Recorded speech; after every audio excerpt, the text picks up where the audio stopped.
Hello friends, welcome to RMC academy and मैं आपका educator प्रकाश चौरसिया आज आपके लिए लेकर आया हूं एक बहुत ही इंपॉर्टेंट सेशन जिसका नाम है प्रॉपर्टीज़ ऑफ होल नंबर्स। आज हम क्या पढ़ने वाले हैं? होल नंबर्स की प्रॉपर्टीज़ के बारे में पढ़ने वाले हैं। और प्रॉपर्टीज़ कौन कौन सी हैं वो यहाँ पर लिखी हुई हैं। Closure law, commutative law, associative law, ये सभी प्रॉपर्टीज़ हम पढ़ने वाले हैं। सबसे पहले मैं आपको ये बता दूँ कि जैसे कि आज का जो टॉपिक है उसका नाम ही है प्रॉपर्टीज़ ऑफ होल नंबर्स, तो आपको पता होना चाहिए कि होल नंबर्स क्या होते हैं। हमने पहले डिस्कस किया है कि होल नंबर्स क्या होते हैं।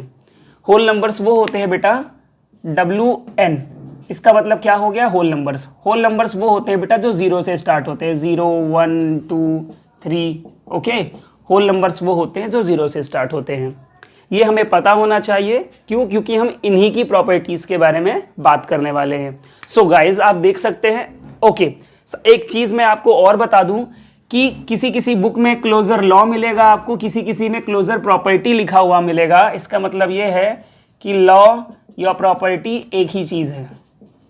ठीक है, जो टॉपिक हम पढ़ने वाले हैं उसमें आपका क्लोजर लॉ लिखा हो या प्रॉपर्टी लिखी हो, एक ही बात है, कोई अलग बात नहीं है। ठीक है, चलिए, तो सबसे पहला जो लॉ है हमारा वो क्या है? क्लोजर लॉ है। तो हम बात करेंगे क्लोजर लॉ की। आप इसे क्लोजर प्रॉपर्टी भी कह सकते हो। ठीक है गाइस, तो क्लोजर लॉ ये कहता है कि कोई भी दो होल नंबर आप ले लो। ठीक है, कोई भी दो आप होल नंबर ले लो।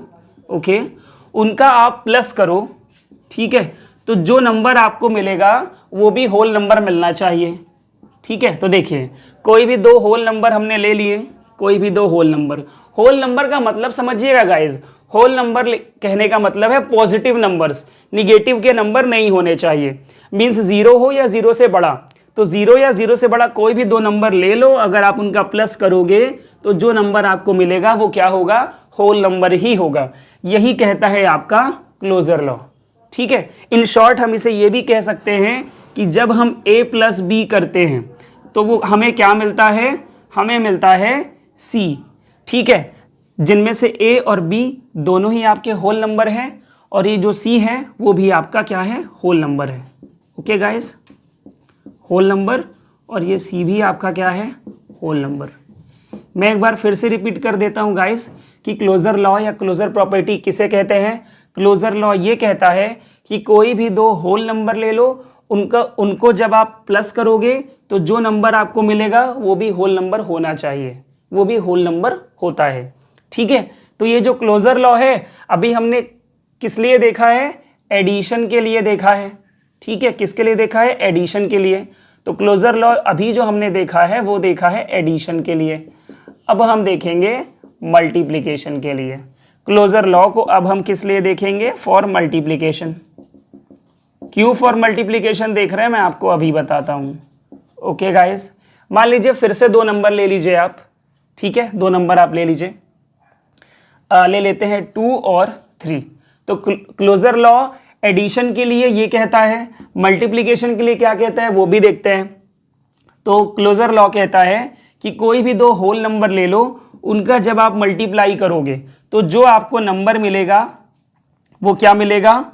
होल नंबर ही मिलेगा। तो बिल्कुल राइट है ना, आप देख सकते हैं। और कोई ले लो, 7 ले लो, 5 ले लो, ये दो होल नंबर हैं, इनका जब आप मल्टीप्लाई करोगे तो आपको क्या मिलेगा? 35। ये भी क्या है? एक होल नंबर है। तो क्लोजर लॉ जो होता है वो एडिशन के लिए फॉलो होता है, एडिशन के लिए और मल्टीप्लिकेशन के लिए। देखो गाइस, मैं आपको शुरू में ही बता देता हूं कि ये closure law, commutative law, associative law जो है वो प्लस और मल्टीप्लाई के लिए फॉलो होता है। ठीक है, लेकिन हम इन सबको समझेंगे भी। ठीक है, क्योंकि इनके केसेस भी पूछे जाते हैं, इनके फॉर्मूले क्या बनते हैं वो भी पूछे जाते हैं, इनकी आइडेंटिटी क्या बनती है वो भी पूछी जाती है। ओके, तो ध्यान रखना, क्लोजर लॉ एडिशन के लिए और मल्टीप्लिकेशन के लिए फॉलो हो चुका है। हम क्लोजर लॉ की बात कर रहे हैं, ये हमारा पहला लॉ है। तो हम बात कर लेते हैं कि ये एडिशन और मल्टीप्लिकेशन के लिए फॉलो हुआ है, मैंने ऐसा यहां पर लिखा है, लेकिन डिवाइड और माइनस के लिए क्यों नहीं हुआ है? देखिए, जो आपके फंडामेंटल ऑपरेशंस होते हैं बेटा, जो आपके फंडामेंटल ऑपरेशंस होते हैं, मतलब जो साइन होते हैं मैथ में, वो टोटल कितने होते हैं fundamental operations? Plus, minus, into divide. इन 4 साइन की बात करते हैं जिनमें से एडिशन और मल्टीप्लिकेशन के लिए फॉलो होता है। ठीक है, मैंने वहां पे लिख दिया। अब हम देखते हैं कि ये सब्ट्रैक्शन और डिवीजन के लिए फॉलो क्यों नहीं होता है। चलिए देखते हैं। तो पहले इतना हटा देते हैं। देखिए गाइज, मुझे क्लोजर लॉ आपको इतना ही बताना चाहिए, लेकिन आपको मैं बस ये समझाना चाहता हूं कि डिवीजन और सब्ट्रैक्शन के लिए क्लोजर लॉ फॉलो क्यों नहीं होता है। ठीक, मान लो कोई भी 2 नंबर ले लो, मैंने ले लिया 8 और डिवाइड बाई 8 और डिवाइड बाई 5। तो मैंने 2 होल नंबर लिए। ठीक है, इनका जब मैं डिवाइड कर रहा हूं तो मुझे होल नंबर नहीं मिलेगा। कैसे नहीं मिलेगा? क्योंकि 5 से 8 डिवाइड ही नहीं होता है। जब आप डिवाइड करोगे तो आपका डिवाइड आएगा डेसिमल में। डेसिमल की बात हमने नहीं की थी। ठीक है, और ये आपका होल नंबर नहीं है। होल नंबर का मतलब होता है एक कंप्लीट नंबर, जैसे कि 0, 1, 2, 3, 7, 15। ओके, अब आप सोच रहे होगे कि सर ने ऐसा एग्जाम्पल जानबूझकर लिया है जो डिवाइड ना हो। तो क्लोजर लॉ कहता है कि कोई भी 2 होल नंबर ले लो। वो ये नहीं कहता कि 2 ऐसे नंबर लो जो आपस में सॉल्व हो जाए। कोई भी लो, है ना, उसको सॉल्व करने में होल नंबर आना चाहिए। तो डिवीजन के लिए फॉलो नहीं किया, ये मैंने आपको अभी बता दिया कि डिवीजन के लिए फॉलो नहीं किया। अब सब्ट्रैक्शन की बात करो कि सब्ट्रैक्शन के लिए फॉलो होता या नहीं होता, तो मैं आपसे कहूँगा 4 - 7, ये 2 होल नंबर हैं। इनको जब आप माइनस करोगे आपस में तो होल नंबर आना चाहिए। नहीं आएगा गाइस। क्यों? जब हम 7 - 4 करेंगे तो 3 आएगा, लेकिन जब हम छोटे में से बड़े नंबर को माइनस करेंगे तो माइनस का साइन आता है और बड़े में से छोटे नंबर को ही घटाते हैं। देखो ये केस आपको पता है, ये केस आप एक बार समझ लो। ठीक है, जब भी ऐसा कभी हो, बड़े में से छोटे नंबर को घटाना आपको पता है, लेकिन कभी ऐसी सिचुएशन आ जाए कि छोटे में से बड़े नंबर को माइनस करना है, तो ऐसी सिचुएशन में होता क्या है, माइनस का साइन आ जाता है। जब हम छोटे नंबर से बड़े नंबर को माइनस करते हैं, माइनस का साइन आ जाता है और वैल्यू क्या रखते हैं, बड़े में से छोटे वाले को घटाते हैं, जो आता है वो रख देते हैं। ठीक है, तो देखो क्लोजर लॉ कहता है कि कोई भी 2 नंबर ले लो। तो मैंने जब 7 और 4 लिया तो सॉल्व हुआ, लेकिन अगर मैं 4 और 7 ले लेता तब सॉल्व नहीं होता ना। इसलिए ये डिवीजन और सब्सट्रैक्शन, है ना, दोनों के लिए फॉलो नहीं होता है। ठीक है, डिवीजन और सब्ट्रैक्शन। ओके, चलिए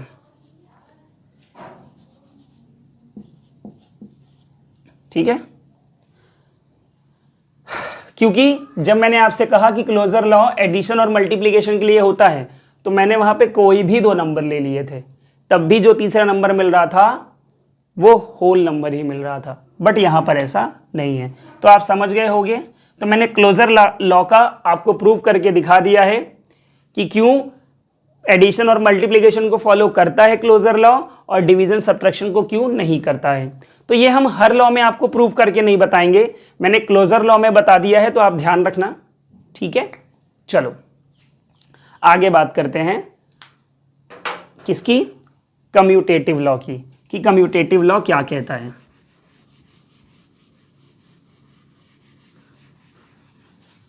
चलिए, commutative law,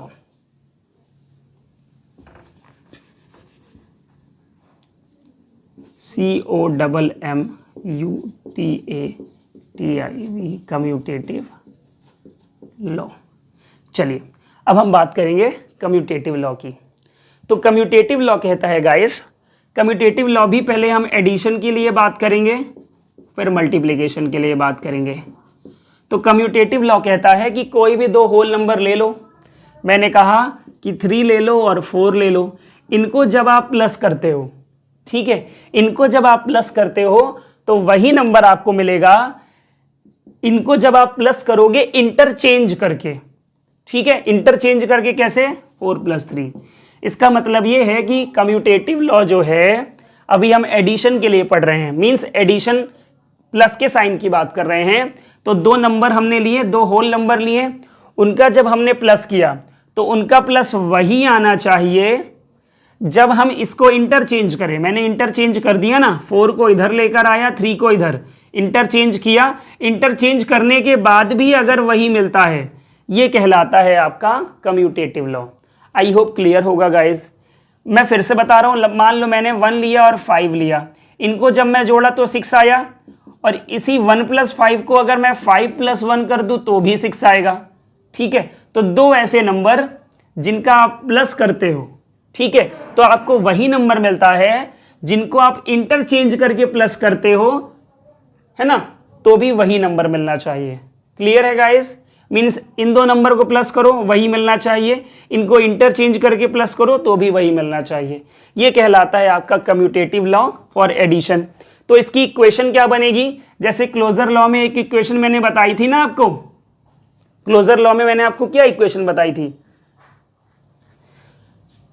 a + b = c, और एक इक्वेशन थी a × b = c, जहां पे a b c तीनों ही होल नंबर थे। ओके, मैं यहां पे लिख देता हूं a b c are whole numbers. ठीक है, ये मैंने आपको बताया था किसके लिए? क्लोजर लॉ के लिए। तो क्लोजर लॉ की बात हो गई गाइस। ठीक है, अब हम बात करते हैं कि कम्यूटेटिव लॉ की जो आइडेंटिटी है इस तरीके से वो क्या होगी। तो देखिए, आइडेंटिटी होगी a + b = b + a। आप समझ ही गए होंगे, जैसे मैं यही वाला एग्जांपल यहां फिट करता हूं, 3 + 4 = 4 + 3। मीन्स a की वैल्यू जब 3 3 और b की वैल्यू 4 थी तो भी 7 आया, और जब मैंने वैल्यू चेंज कर दी, b की वैल्यू मैंने 4 कर दी और a की वैल्यू 3 कर दी, है ना, तो भी क्या आया? 7 आया। क्लियर है guys? a + b = b + a किया तो दोनों जो है इक्वल आए, यही कहता है कम्यूटेटिव लॉ। ओके, तो ये कम्यूटेटिव लॉ फॉर एडिशन था। अब हम बात करेंगे कम्यूटेटिव लॉ फॉर मल्टीप्लिकेशन। चलिए, तो ये जो अभी आइडेंटिटी आपको बताई है वो ध्यान रखिएगा, a + b = b + a। अब जब बात करेंगे मल्टीप्लिकेशन की तब देखते हैं क्या हो जाएगा। तो जब हम बात करेंगे मल्टीप्लिकेशन की, तो मल्टीप्लिकेशन में भी वैसा ही होगा गाइस। देखो, a × b करो वो बराबर होना चाहिए b × a के। मैंने आपको अब डायरेक्ट बता दिया। ठीक है, मैंने पहले आपको एग्जांपल से बताया था, जो एडिशन के लिए किया था, मल्टीप्लिकेशन में मैंने डायरेक्ट बता दिया। कैसे? मीन्स जब आप 3 × 5 करो, ठीक है, ओके, उसके बाद इसको इंटरचेंज करो तो 5 × 3 होगा, दोनों ही केस में आंसर इक्वल आ रहा है ना, यही कहलाता है आपका कम्यूटेटिव लॉ फॉर मल्टीप्लिकेशन। तो ये भी जो कम्यूटेटिव लॉ है ये एडिशन के लिए और मल्टीप्लिकेशन के लिए फॉलो होता है, अदरवाइज फॉलो नहीं होता है। ठीक है, तो ये बात हो गई हमारी कम्यूटेटिव लॉ की। उसके बाद अब हम बात करने वाले हैं कि एसोसिएटिव लॉ क्या होता है। जो मैंने इस तरीके से आइडेंटिटीज बताई हैं उनका याद रखना बहुत ज़रूरी है आपके लिए। तो मल्टीप्लिकेशन के लिए मैंने ये बताई है, और एडिशन के लिए मैं एक बार फिर से लिख देता हूँ a + b = b + a। एक बार रिवाइज करा देता हूँ कि क्लोजर लॉ की जो आइडेंटिटी है वो ये थी, ये दोनों। कम्यूटेटिव लॉ की जो आइडेंटिटी थी वो एडिशन के लिए ये वाली है और मल्टीप्लिकेशन के लिए ये वाली है। अब हम बात करेंगे एसोसिएटिव लॉ की। ठीक है गाइस,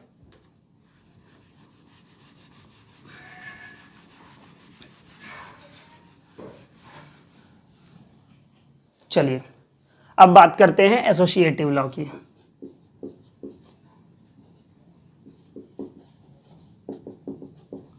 और देखते हैं कि एसोसिएटिव लॉ क्या है।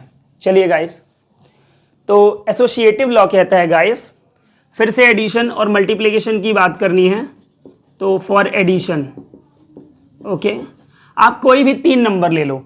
और जब हम एसोसिएटिव लॉ की बात कर रहे हैं तो हमें कम से कम 3 नंबर लेने चाहिए गाइस, और वो 3 नंबर क्या है? लाइक ले लो 1, 2 और 3। ये 3 नंबर मैंने लिए, इन सभी को अभी हमें क्या करना है? प्लस करना है। 1 + 2 + 3, फिर से यही 3 नंबर ले लो। एक चीज ध्यान रखना, जब हम 2 से ज्यादा नंबरों को जोड़ते हैं तो उनको जोड़ने का पैटर्न क्या होता है? पहले आप इसको जोड़ोगे, फिर जो जोड़ने पे आएगा फिर इससे जोड़ोगे। या दूसरी तरकीब ये है कि पहले आप इन दोनों को जोड़ो, फिर जो आए उसमें ये ऐड कर दो।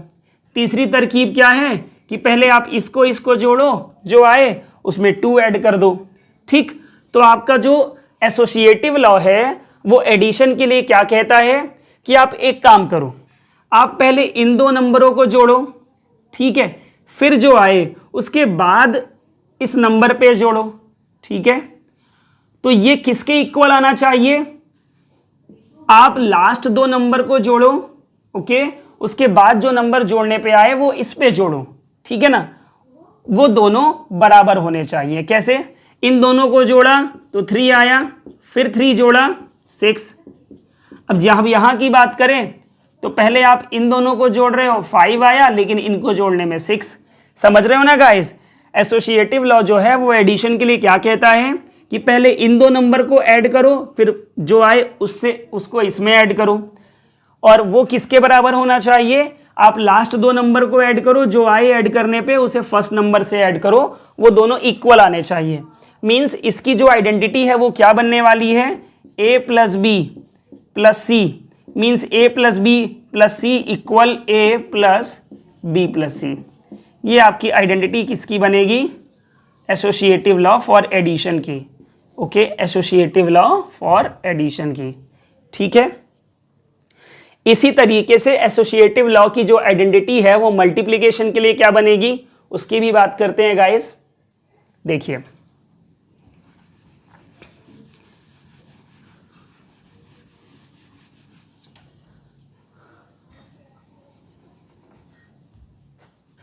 फॉर मल्टीप्लिकेशन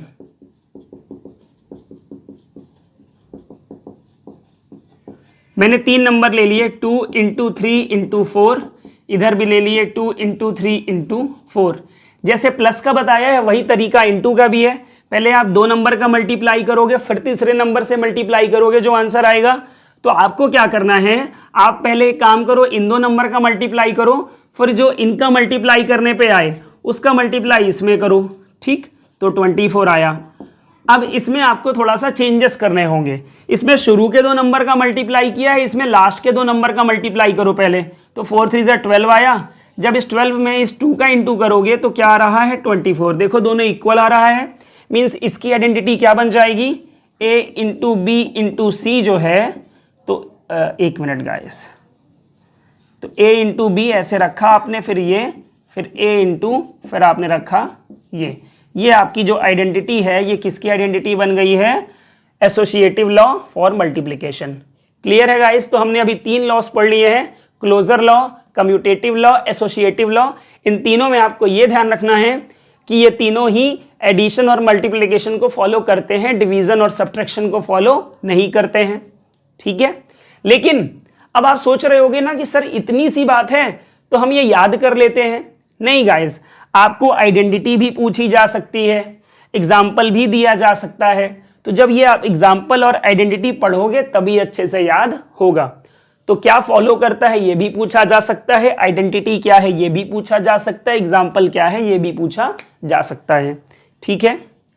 अब हम आगे बढ़ते हैं और देखते हैं कि ये डिस्ट्रीब्यूटिव लॉ क्या होता है। चलिए अब हम बात करेंगे डिस्ट्रीब्यूटिव लॉ की।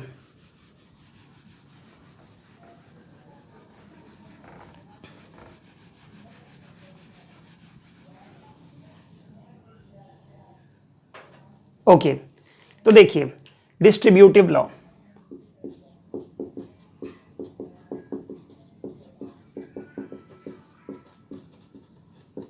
हम पढ़ने वाले हैं डिस्ट्रीब्यूटिव लॉ।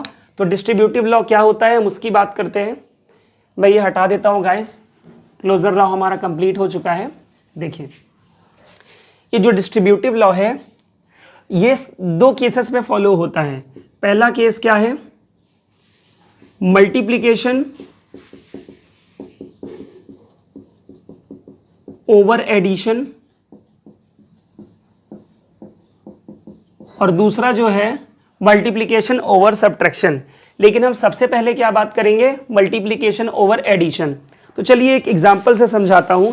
मान लीजिए मैंने एक नंबर ले लिया 2 इंटू 3 प्लस 4। समझिएगा गाइज, मान लीजिए मैंने एक नंबर ले लिया 2 into 3 plus 4। Multiplication over addition का मतलब ही है कि एडिशन के बाद मल्टीप्लिकेशन, तो एडिशन के बाद मल्टीप्लिकेशन आपको दिख रहा है, ठीक है, ऐसा ही करना है।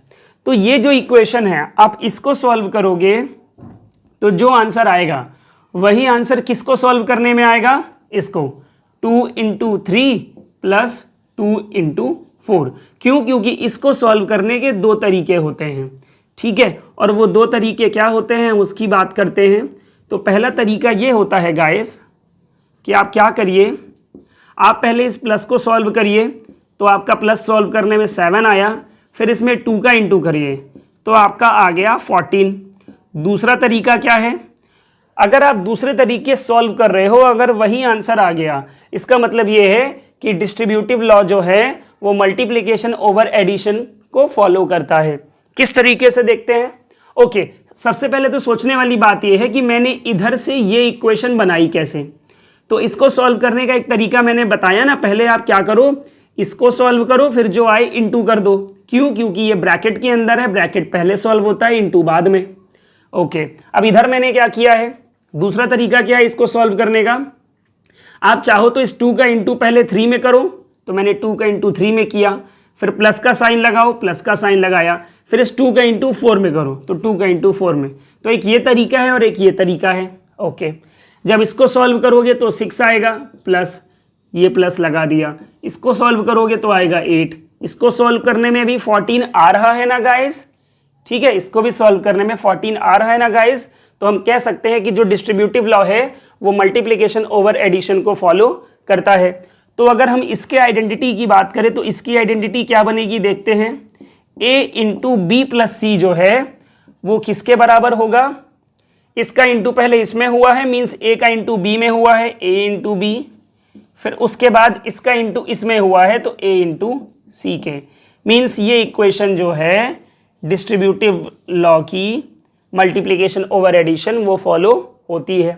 दूसरी आइडेंटिटी क्या है उसकी बात करते हैं, लेकिन उससे पहले हम दूसरा केस पढ़ेंगे कि दूसरा केस कौन सा है। तो एकदम सेम है, बस प्लस जहां जहां मैंने लगाया था वहां मैं लगा दूंगा माइनस, और जब मैं माइनस लगा दूंगा तो वो एडिशन की जगह क्या हो जाएगा, subtraction, means multiplication over subtraction. ठीक है गाइस, ओके। तो इसका एक एग्जांपल ले लेते हैं। मान लीजिए मैंने लिखा 3 इंटू 7 माइनस 5, ठीक है। मल्टीप्लिकेशन ओवर सब्ट्रैक्शन का मतलब ये है कि सब्ट्रैक्ट करो फिर उसके बाद मल्टीप्लाई करो। तो इसके बराबर मैं इक्वेशन क्या बनाऊंगा, जैसे मैंने मल्टीप्लिकेशन ओवर एडिशन में बनाया था वैसे ही मल्टीप्लिकेशन ओवर सब्ट्रैक्शन में कैसे बनाऊंगा, देखो देखो कैसे बनेगी। इस 3 का इंटू 7 में करोगे आप, कर दिया, वहां प्लस था प्लस लगाया था, यहां माइनस है माइनस लगाऊंगा, फिर इस 3 का इंटू 5 में करोगे, ठीक है। देखिए पहले इधर सॉल्व करेंगे फिर इधर इक्वल होगा, तो ये भी मतलब फॉलो हमारा करेगा डिस्ट्रीब्यूटिव लॉ में। तो पहले माइनस करो, 7 में से 5 गया 2, 2 का इंटू 3 में करो 6 आया, यही 6 आपका इधर भी आना चाहिए। सो लेट्स सी, 3 7 21 हुआ, फिर माइनस 3 5 15 हुआ। आप देख सकते हैं कि यहाँ 6 था पहले से, इसको सॉल्व करने में भी 6 ही आ रहा है। इसका मतलब यह है कि जो डिस्ट्रीब्यूटिव लॉ है वो मल्टीप्लिकेशन ओवर एडिशन तो फॉलो करता है, साथ ही साथ मल्टीप्लिकेशन ओवर सब्ट्रैक्शन को भी फॉलो करता है। तो इसकी आइडेंटिटी क्या बनेगी, a into B minus C जो है वो a into B minus A into C के बराबर होगी। ओके गाइस, तो ये सब आपको ध्यान रखना है। ओके, तो अब हम एक बात ये कर लेते हैं कि जो क्वेश्चंस हैं वो किस तरीके से फ्रेम होते हैं, है ना। ये जो लॉज हमने पढ़े हैं अभी 4, closure law, commutative law, associative law, distributive law, इनसे क्वेश्चन किस तरीके से फ्रेम होते हैं, चलिए बात कर लेते हैं।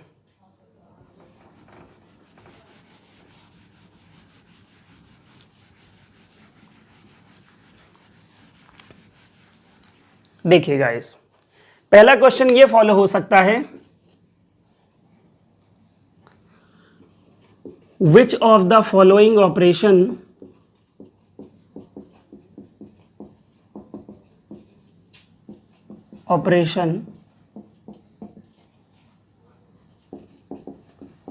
Follows associative law.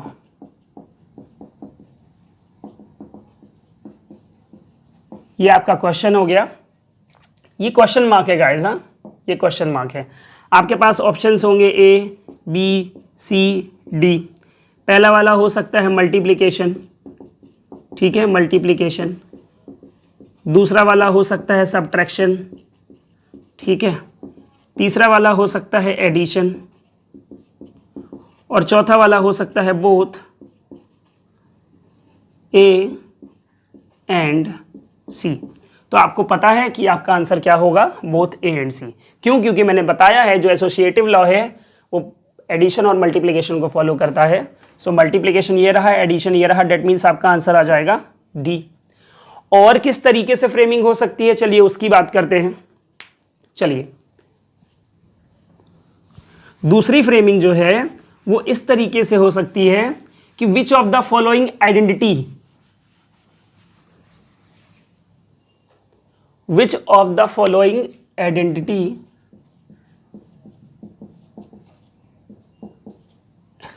is of commutative law। Commutative law की जो आइडेंटिटी है वो कौन सी होगी, और ये होंगे 4 ऑप्शंस आपके पास। तो पहली आइडेंटिटी जो है वो कुछ इस तरीके से है कि a into b into C equal a into B into C. एक ये एग्जाम्पल हो गया आपका। फिर उसके बाद जो दूसरा है वो आपका हो जाएगा a plus B equal B plus A. तीसरा हो जाएगा, तीसरा के ऑप्शन में दे सकता हूं, तीसरा हम ये ले सकते हैं कि a plus B plus C equal A plus B plus C. चौथा ऑप्शन हम आपको दे सकते हैं कि a into B equal C. तो ये 4 ऑप्शंस मैंने आपको दिए। आपसे पूछा जा रहा है कि इनमें से कौन सी आइडेंटिटी है। मैंने आपको 4 लॉ पढ़ाए हैं, सब में मैंने आइडेंटिटी बताई है। तो कम्यूटेटिव लॉ की आइडेंटिटी कौन सी है ये पूछा जा रहा है आपसे। तो आपका यहाँ पे आंसर क्या हो जाएगा, ये हो जाएगा। कम्यूटेटिव लॉ हमने यही पढ़ा था कि 2 नंबर को आप क्या करो, जोड़ो, ठीक है। फिर उनको इंटरचेंज जब आप करोगे तो वो उसके इक्वल आना चाहिए। तो ऐसा इसमें फॉलो हो रहा है, इसलिए आपका राइट आंसर क्या है, बी है। ठीक है गाइस, तो यही हमने देखा था कम्यूटेटिव लॉ। तो हमने 4 लॉस पढ़ लिए हैं। अब हमें क्या बात करनी है कि ये आइडेंटिटी एलिमेंट्स क्या होते हैं। तो चलिए गाइस देखते हैं व्हाट इज आइडेंटिटी एलिमेंट्स।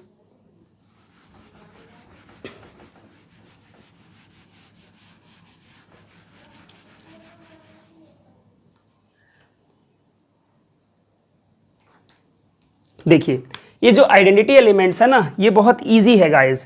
किस तरीके से? आइडेंटिटी एलिमेंट्स जो हैं उसके अंदर हमें 2 चीज़ें पढ़नी है, एडिटिव आइडेंटिटी और मल्टीप्लिकेटिव आइडेंटिटी। ठीक है, एडिटिव आइडेंटिटी और मल्टीप्लिकेटिव आइडेंटिटी। तो सबसे पहले देखते हैं कि एडिटिव आइडेंटिटी क्या होती है। तो जो आपकी एडिटिव आइडेंटिटी है वो क्या होती है, आपकी एडिटिव आइडेंटिटी जो है वो आपकी 0 कहलाती है। और जो मल्टीप्लिकेटिव आइडेंटिटी होती है, मल्टीप्लिकेटिव आइडेंटिटी, वो आपकी क्या कहलाती है, 1 कहलाती है। ठीक है, ONE 1, और ये 0। ठीक है, किस तरीके से किस तरीके से एडिटिव आइडेंटिटी 0 है और मल्टीप्लिकेटिव आइडेंटिटी 1 है, ये हम देखते हैं। देखिए, 0 को एडिटिव आइडेंटिटी इसलिए कहा जाता है कि कोई भी होल नंबर है, मान लो 4 है, उसमें अगर आपने 0 को ऐड किया है तो भी आपको वही नंबर मिलेगा। कोई नंबर है अगर उसमें आपने 0 माइनस किया है तो भी आपको वही मिलेगा।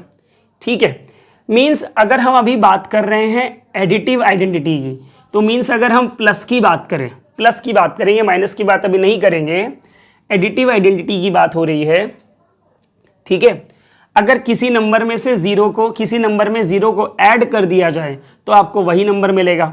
मल्टीप्लिकेटिव आइडेंटिटी कहती है कि कोई भी नंबर हो, ठीक है, उसमें अगर आप 1 का मल्टीप्लाई करते हो तो आपको वही नंबर मिलेगा। इसका मतलब ये है कि आइडेंटिटी एलिमेंट्स वो होते हैं कि आप अगर किसी नंबर के साथ उनको ट्रीट करते हो, फिर आप प्लस करो या इंटू करो, तो अगर आपको वही नंबर मिल जाए, है ना, वो कहलाते हैं आइडेंटिटी एलिमेंट्स। तो एडिटिव आइडेंटिटी कहलाती है 0। क्यों कहलाती है? क्योंकि किसी भी नंबर में जब हम 0 को ऐड करते हैं तो हमें वही नंबर मिलता है। मल्टीप्लिकेटिव आइडेंटिटी 1 क्यों कहलाती है? क्योंकि किसी नंबर में जब हम 1 का मल्टीप्लाई करते हैं तो हमें वही नंबर मिलता है। ठीक है गाइस, तो ये हो गए आपके identity elements, means additive identity और मल्टीप्लिकेटिव आइडेंटिटी। सिर्फ याद इतना रखना है आपको कि एडिटिव आइडेंटिटी क्या है? 0 है, और मल्टीप्लिकेटिव आइडेंटिटी आपकी 1 है। ठीक है गाइस, इसमें आपको सिर्फ इतना ही याद रखना है। उसके बाद अब हमें पढ़ना है प्रॉपर्टीज ऑफ 0। ठीक है, प्रॉपर्टीज ऑफ 0 मीन्स 0 से रिलेटेड जो जो खास बातें हैं अब आपको वो पढ़नी है।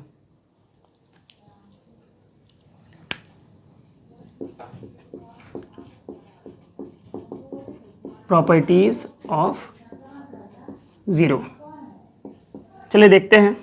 ठीक है guys, wait a minute guys, पानी पी लूं मैं।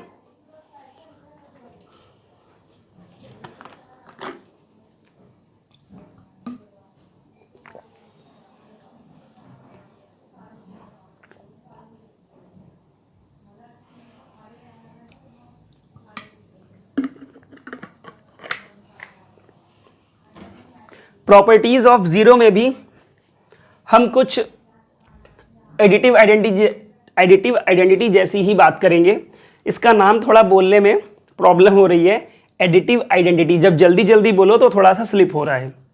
देखो, प्रॉपर्टीज ऑफ 0 में सबसे पहले आपको ये जानना है कि किसी भी नंबर में अगर आप 0 को ऐड करते हो तो आपको वही नंबर मिलता है। ये पहला रूल है 0 की प्रॉपर्टी का।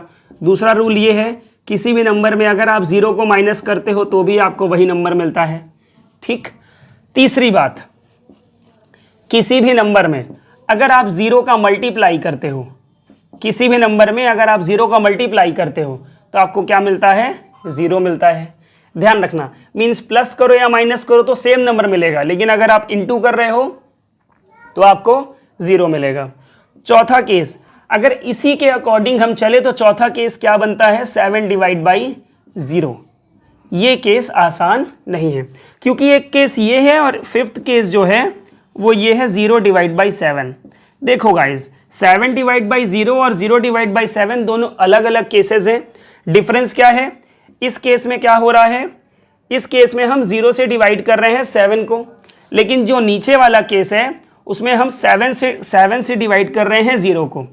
तो जब हम 0 से डिवाइड करते हैं 7 को तो डिवाइड होगा ही नहीं। क्यों डिवाइड नहीं होगा? 0 1 ज़ा 0, 0 7 ज़ा 0, डिवाइड होगा ही नहीं। तो आपका आंसर क्या आ जाएगा? इनफाइनाइट आ जाएगा। लेकिन जब आप 7 से 0 को डिवाइड करोगे तो 7 0 ज़ा 0, मीन्स आपका आंसर आ जाएगा ये। तो ये केसेस आपको याद करने होंगे गाइज। ओके, ये केसेस आपको याद करने होंगे। साथ ही साथ हम ये भी बात करेंगे कि अगर नेक्स्ट केस क्या है वो हम इधर बात कर लेते हैं। नेक्स्ट केस ये है कि किसी भी नंबर की पावर अगर 0 हो, लाइक 1 की पावर 0 हो, 7 की पावर 0 हो, 3 4 3 की पावर 0 हो, या 2 4 5 9 7 6 की पावर 0 हो, किसी भी नंबर की अगर पावर 0 है तो गाइज उसका आंसर क्या आएगा? 1 आएगा इन ईच केस। ये आपको ध्यान रखना है। ठीक है, तो प्रॉपर्टीज ऑफ 0 में आपको इतनी ही चीजें देखनी है। उसके बाद हम चलते हैं प्रॉपर्टीज ऑफ 1 की बात करते हैं। ओके गाइस, प्रॉपर्टीज ऑफ 1 देखते हैं क्या है। चलिए,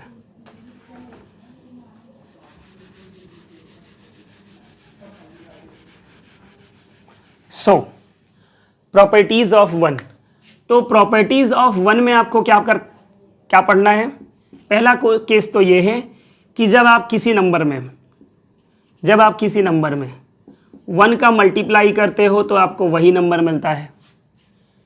ठीक है, आई थिंक प्रॉपर्टीज ऑफ 1 में हमें इतना ही पढ़ना है। I am sure properties of 0 में काफ़ी चीज़ें थी।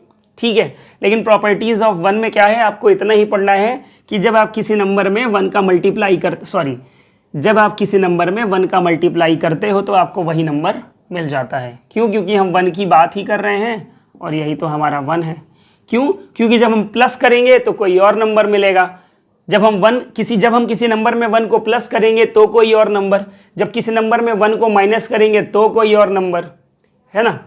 इसलिए आपको सिर्फ यही पढ़ना है, ठीक है।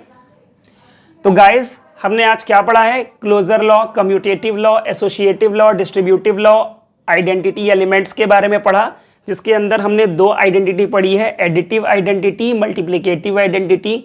साथ ही साथ हमने प्रॉपर्टीज ऑफ 0 की भी बात की है और साथ ही साथ प्रॉपर्टीज ऑफ 1 की भी बात की है।